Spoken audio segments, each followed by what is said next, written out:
News 18 India. यह संदेश खाली सुलग रहा है और इस पर सियासत हो रही है। सत्ताधारी पार्टी को बीजेपी लगातार घेरने की कोशिश कर रही है और इन सबके बीच में पश्चिम बंगाल के संदेशखाली में यौन उत्पीड़न का शिकार महिलाओं ने गंभीर आरोप लगा दिए। पीड़ित महिलाओं का आरोप है, ये दावा है कि उन्हें धमकी दी जा रही है, उन पर एफआईआर वापस लेने का दबाव बनाया जा रहा है। पीड़ित आरोप लगा रही हैं कि उनके घर में तोड़फोड़ की गई। महिलाओं ने पुलिस पर आरोपियों को बचाने का आरोप भी लगाया है और कुछ ऐसा ही बीजेपी का भी कहना है। जानबूझकर शासन द्वारा, प्रशासन द्वारा और सत्ता द्वारा इन सभी महिलाओं को परेशान किया जा रहा है, ऐसा बीजेपी लगातार आरोप लगाती रही है और अब ये महिलाएं भी आरोप लगा रही हैं कि एफआईआर वापस लेने का इन पर दबाव बनाया जा रहा है। हमारा जबरदस्ती जमीन ले लिया गया है। जो किसान यहाँ पे धान की खेती करते थे, धान वह उस टाइम काटा भी नहीं है, धान फल रहा था, उसी धान के ऊपर से खारा पानी चढ़ा दिया गया है और उनका किसानों को बोला गया कि लीज देंगे, जो सालाना लीज होता है वो भी नहीं दिया गया। 3 साल हो गए, एक भी पैसा नहीं मिला किसानों को। जबरदस्ती काम कराता था लड़कों को, रात को 12 बजे लड़कों लड़की दोनों को गांव से उठा के ले जाता था और काम करा के कोई पैसा नहीं देते थे। चाहे घर के आदमी बीमार हो उनको भी उठा ले जाके काम कराता था, पैसा नहीं मिलते थे। महिलाओं को जब सुनने को आया है, महिला को जैसे हमारा साथ तो ये हुआ नहीं है, आसपास वाले बताते थे कि उनके साथ भी जबरदस्ती उनको उठा के लेके गया, रात भर रखा, सुबह छोड़ दिया जाता था।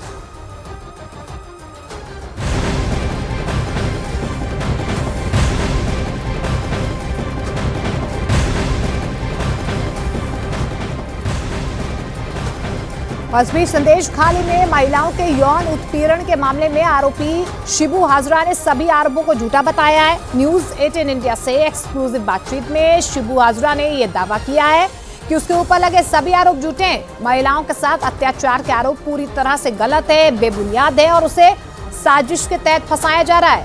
इस दौरान शिबू हाजरा ने सीपीएम और बीजेपी पर उसके खिलाफ षड्यंत्र रचने का भी आरोप लगाया। दरअसल आपको बता दें, शिबू हाजरा टीएमसी नेता शाहजहां शेख का करीबी बताया जाता है।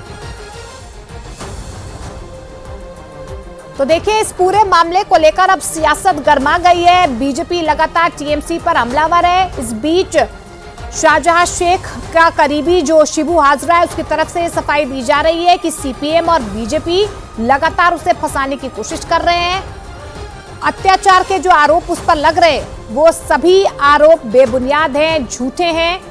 ऐसे में लगातार आप देखिए कि किस तरीके से इस पूरे मामले को लेकर सियासत हो रही है। और आशिका सिंह कोलकाता से सीधे हमारे साथ जुड़ रही हैं। आशिका, इस पूरे मुद्दे पर हम सियासत सुलगती हुई देख रहे हैं, लेकिन अभी फिलहाल क्या ताज़ा हालात हैं? क्योंकि जिस तरीके से आरोप लग रहे हैं, ये जरूर कहा जा रहा है अबू हाजरा की तरफ से कि जो भी आरोप लगाए जा रहे हैं षड्यंत्र के तहत लगाए जा रहे हैं। देखिए, बिल्कुल शिबू हाजरा की तरफ से ये जरूर कहा जा रहा है, लेकिन मैं आपको बता दूं कि जो महिलाएं हैं वो अलग कहानी बता रही हैं और एक तो नहीं बल्कि जो वहाँ की महिलाएं हैं आदिवासी बड़ी संख्या में बाहर आकर के वो ये आरोप लगा रही हैं। इसकी जांच जो है फिलहाल वो कई स्तरों पर हो रही है, राज्य स्तर पर हो रही है, केंद्र की तरफ से एससी कमीशन आ रहा है, महिला कमीशन पहुंचा कल। अब आगे देखना है, इसे लेकर के सियासत भी खूब हो रही है। देखिए, सुकांत मजुमदार ने लगातार 2 दिन का ये धरना किया, विरोध प्रदर्शन किया, जब उनकी कल तबीयत भी बिगड़ गई।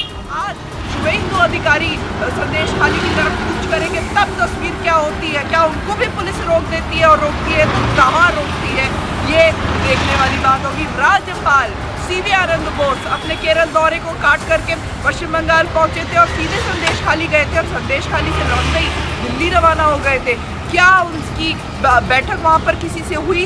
पश्चिम बंगाल के लॉ एंड ऑर्डर को लेकर के बातचीत हुई और राज्य सरकार को संभवतः कल देर रात तक राज्य सरकार को उन्होंने अपनी तरफ से गाइडलाइंस दे दी होगी। बात सिर्फ राजनीति की नहीं है, ठीक है, हर एक पार्टी अपनी अपनी तरीके से राजनीति करती है, लेकिन बात उन महिलाओं की है जो इसका शिकार हुई है, जो अभी ये आरोप लगा रही है कि पुलिस उन पर दबाव बना रही है, अपनी एफआईआर वो वापस ले और लगातार उनके साथ में उनके घर पर तोड़फोड़ भी की जा रही है। इसको लेकर क्या अपडेट है?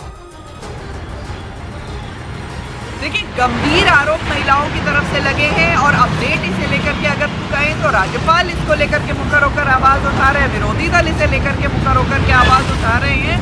लेकिन अब आगे क्या होता है इसमें देखने की बात है। हम जब वहाँ पर खुद पहुंचे थे संदेश खाली में तो महिलाएं अपना मुंह ढक करके हमसे बात कर रही थी और रो रही थी, ये कहते हुए कि हमें डर लग रहा है, हम इस डर की वजह से आपके सामने अपना चेहरा नहीं दिखाना चाहते हैं कि बाद में कहीं हमारे ऊपर इसे लेकर के अत्याचार न हो। हालांकि वहाँ पर आज जैसे कि हमने आपको बताया कि एससी कमीशन भी वहाँ पर पहुँच रहा है, महिला आयोग कल राष्ट्रीय पहुँच चुका है। वो बिल्कुल आशिका, इन सब चीजों पर राजनीति हो अपनी जगह है, लेकिन उन महिलाओं की आवाज को भी सुनना चाहिए। और जैसा आप भी कह रहे हैं कि उनके लिए बड़ा मुश्किल हो गया है इस वक्त जीना। मैं लौटूंगी आपके पास में, लेकिन इन सबके बीच में एक खबर आपको बता दें। पश्चिम बंगाल में संदेशखाली हिंसा पर बीजेपी और टीएमसी में राजनीतिक टकराव हर बढ़ते दिन के साथ और बढ़ रहा है। बीजेपी ने संदेशखाली हिंसा मामले की जांच के लिए 6 सदस्यों की कमेटी बनाई। बीजेपी के अध्यक्ष जेपी नड्डा के द्वारा ये कमेटी बनाई गई है और इस कमेटी में 2 केंद्रीय मंत्री भी शामिल हैं। बीजेपी की जांच कमेटी घटनास्थल पर जाकर पीड़ितों से मुलाकात करेगी और अपनी रिपोर्ट बीजेपी के राष्ट्रीय अध्यक्ष जेपी नड्डा को सौंपने वाली है।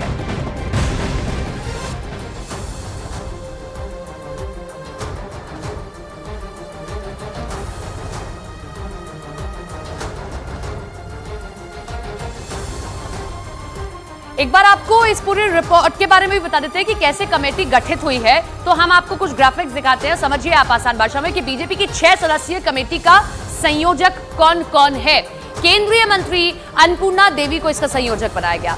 दूसरा नाम है केंद्रीय मंत्री प्रतिमा भौमिक को भी यहां से संयोजक बनाया गया। जबकि बीजेपी की सांसद है संगीता दुग्गल और कविता पाटीदार, कमेटी का इनको सदस्य बना दिया गया है। और इसके अलावा सांसद संगीता यादव और राज्यसभा की सांसद ब्रजलाल भी इस कमेटी में शामिल हुए हैं और ये सभी पश्चिम बंगाल जाएंगे संदेशखाली और वहां जाकर तहकीकात करेंगे और उसके बाद अपनी रिपोर्ट जेपी नड्डा को सौंपने वाले हैं। इधर आपको बता दें, पश्चिम बंगाल के राज्यपाल सीवी आनंद बोस और बीजेपी नेता शुभेंदु अधिकारी ने कोलकाता के अपोलो अस्पताल में सुकांत मजूमदार से मुलाकात की है और उनका हालचाल जाना है। इस दौरान शुभेंदु अधिकारी ने पश्चिम बंगाल पुलिस पर सुकांत मजूमदार के साथ दुर्व्यवहार करने का भी आरोप लगाया है और इसके लिए ममता बनर्जी को जिम्मेदार ठहराया। तो 2 तस्वीरें आप देख पा रहे हैं। सुकांत मजूमदार जो कल पुलिस के साथ जो झड़प हुई थी उसमें घायल हो गए थे। राज्यपाल ने उनसे मुलाकात की है और शुभेंदु अधिकारी ने भी यहां पर उनसे मुलाकात की, लेकिन ममता सरकार पर लगातार बीजेपी हमलावर है। विनाशकाले विपरीतं बुद्धि. Those who are supposed to take, expected to take action, should take action. Otherwise, the power of the people will assert itself in different ways. Sukanta जी को वहाँ जिस तरीके से बंगाल पुलिस उनको